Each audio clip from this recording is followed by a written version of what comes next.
Fairfax County judge imposed a life sentence on a screaming, cursing killer who had fled to Ethiopia in a failed attempt to escape police.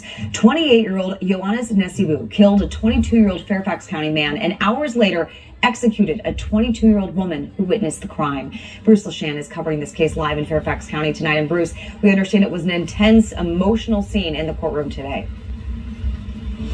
Definitely was, Charlene. Nesibu apparently didn't realize that he was facing this harshest sentence because moments after the judge handed him a life sentence, Nesibu started screaming. F you, he shouted at the judge. F you, he shouted at some of the victims' family members who were in the gallery and already in tears. Go to hell, an uncle yelled back at him, and the judge then yelled at the deputies, grab him. They were already racing in to drag out the killer. He would curse the families of two people that he murdered.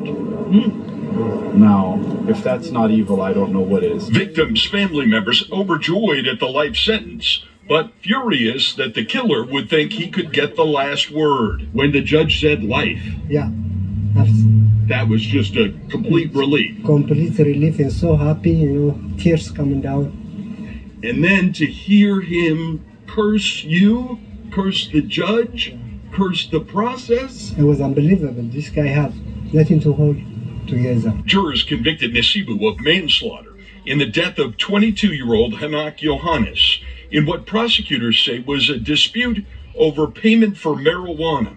They convicted him of first-degree murder in the killing of his friend, another 22-year-old, Kadest Simone.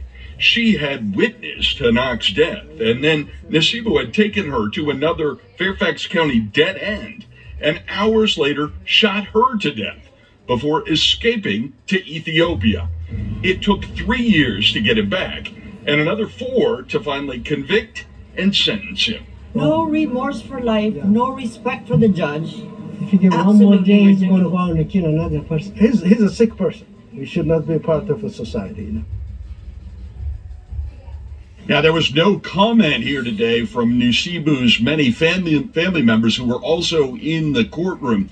His lawyer argues that he's mentally ill and has impulse control, but the judge handed him a life sentence for murdering Kadest, 7 years for manslaughter in Hanak's death, and then another 8 years on the firearms charges. The judge said that he should never again breathe the air that is breathed by the victims' families. Charlotte and Leslie, back to you guys.